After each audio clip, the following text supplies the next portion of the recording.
I have one of the best jobs in the world because I get to work with people who are fun, funny, energetic, creative, and insightful. And they happen to be 14 to 18 years of age. I really do think kids keep a person young.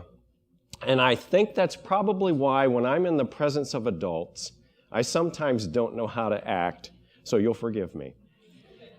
So, inspiring the students of the future.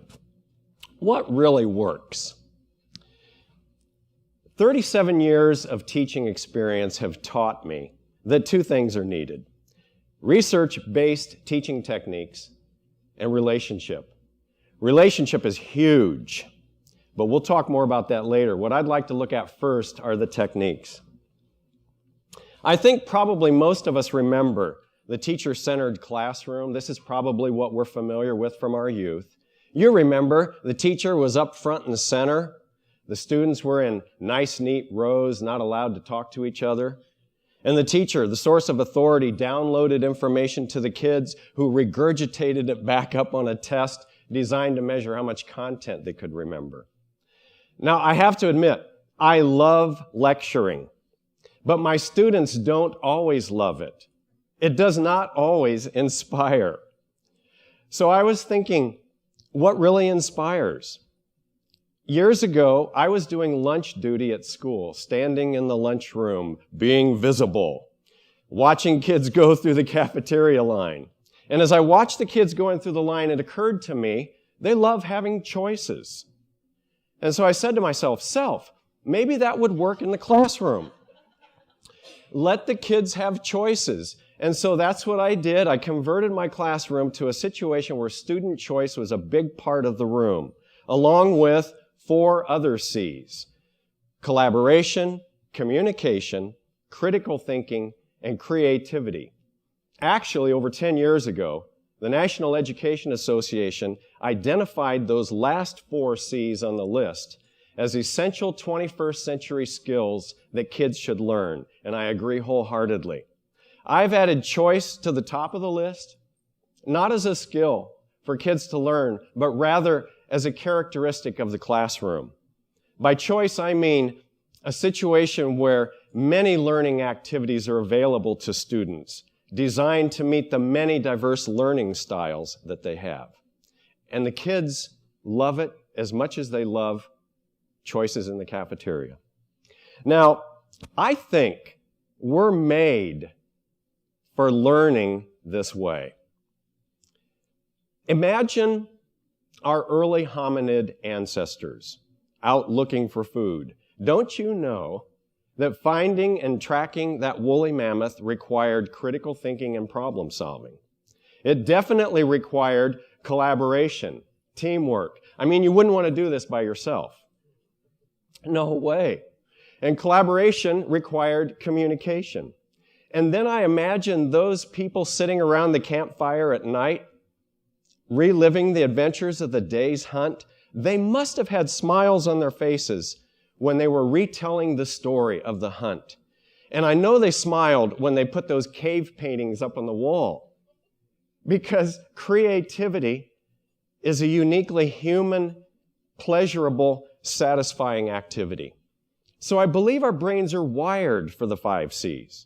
And since they're wired for the 5 C's, that authentic learning will happen when kids are allowed to engage in the 5 C's.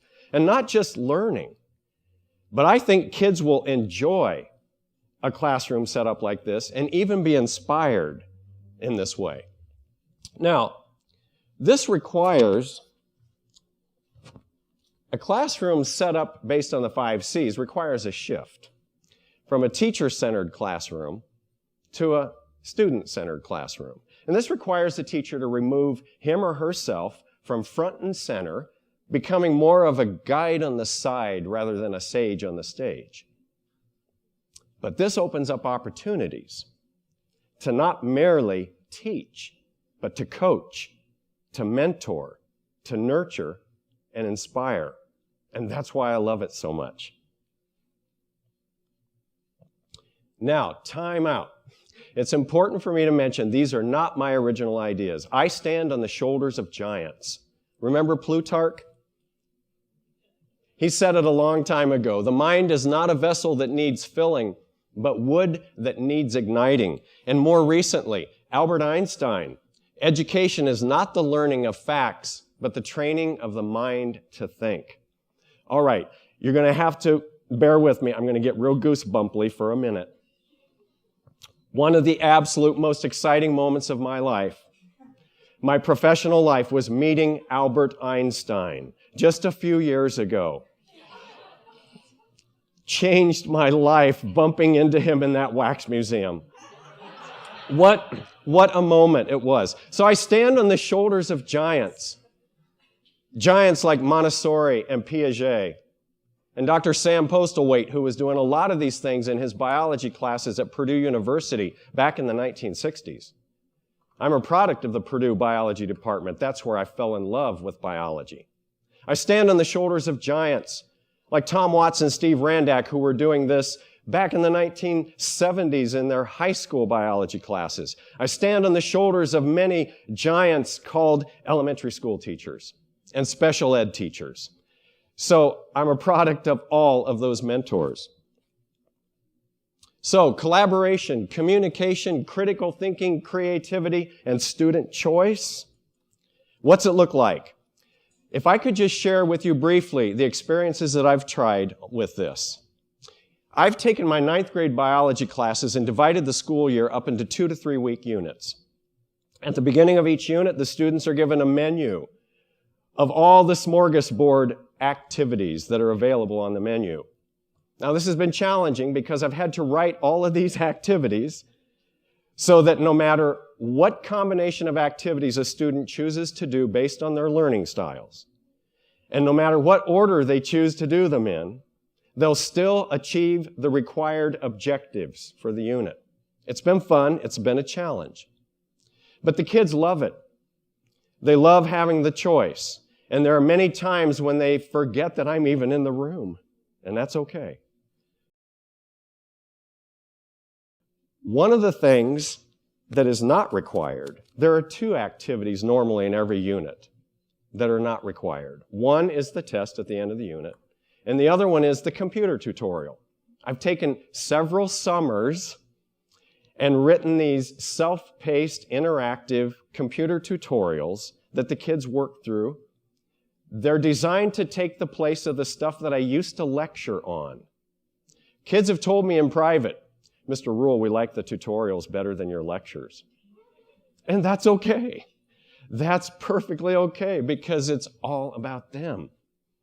And so if you came to visit my class on a typical day, you would see some kids working through the computer tutorials.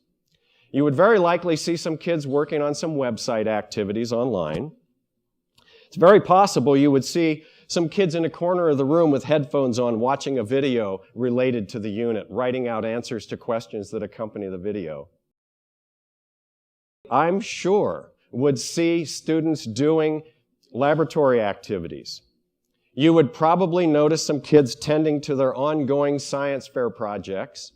And I know for sure you would probably find a group of kids off in another corner around an educational game designed to teach them about some biological concept related to the unit.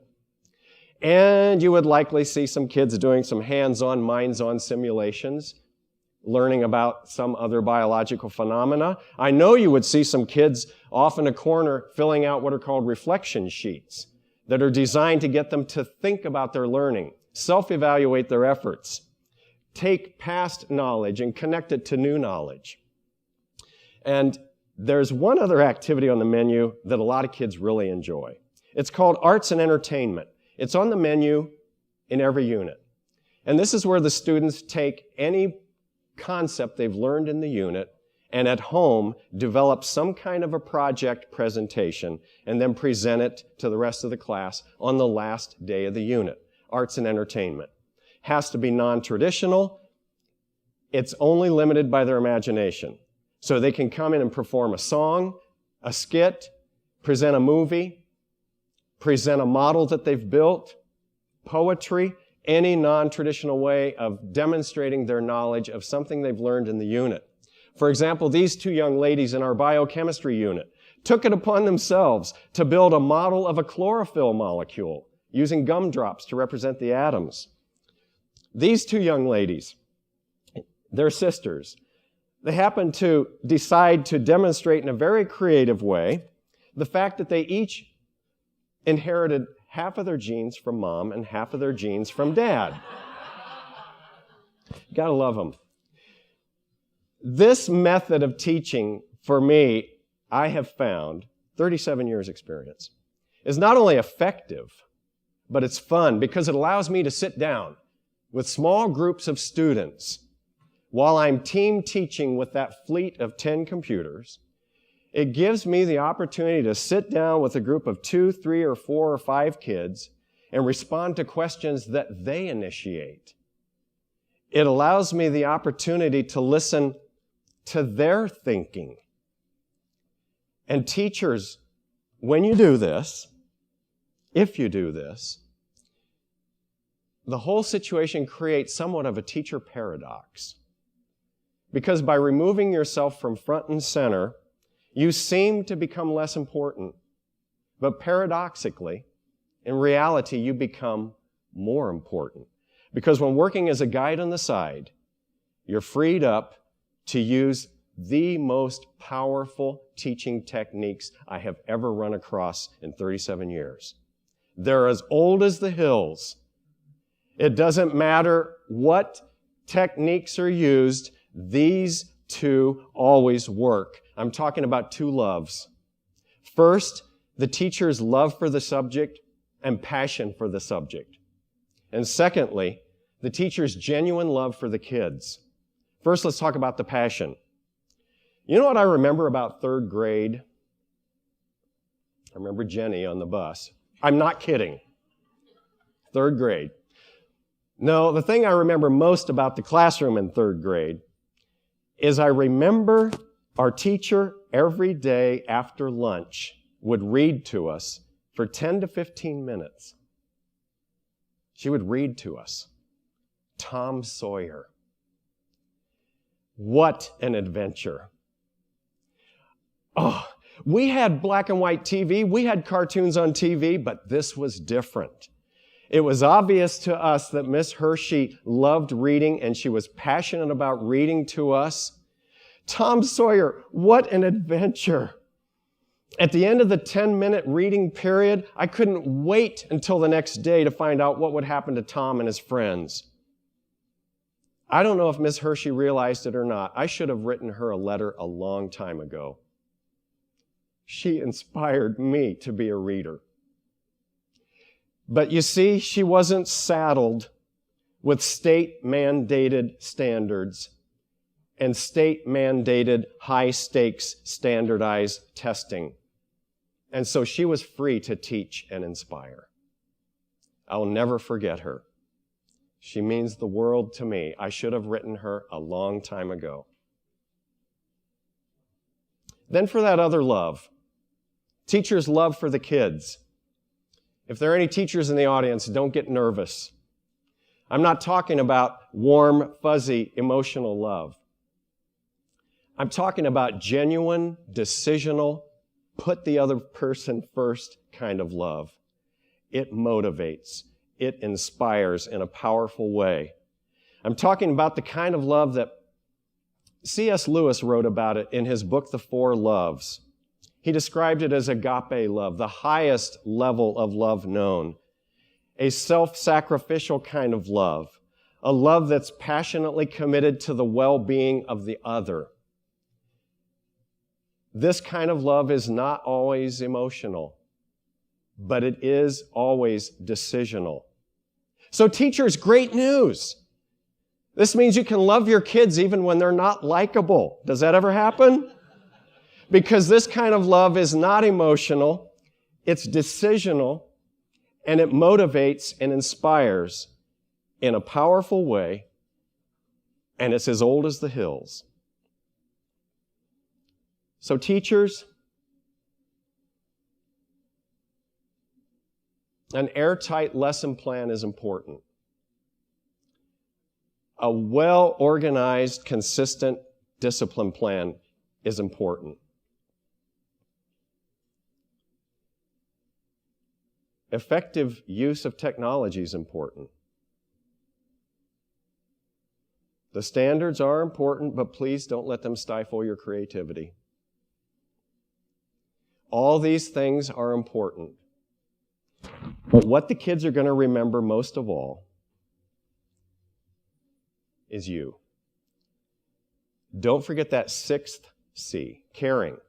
That is the most effective, most powerful, most inspiring way of teaching, getting their attention, motivating them, inspiring them.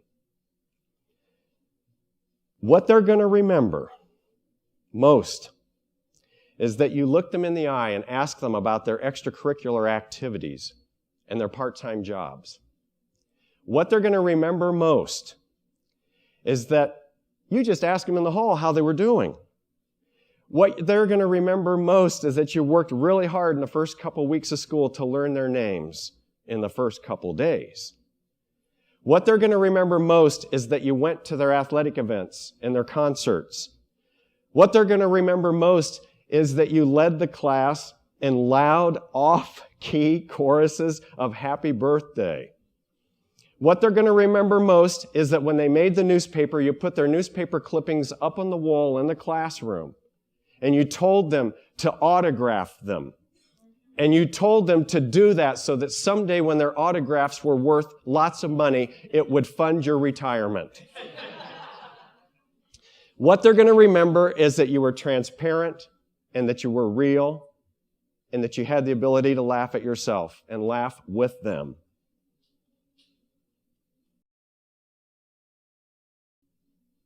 So what's really important? How do we motivate? How do we inspire? Allow kids to involve themselves in the classroom in student choice, collaboration, communication, critical thinking, and creativity. But don't forget that sixth C. It's probably the most important one because the greatest of these is love. Thank you.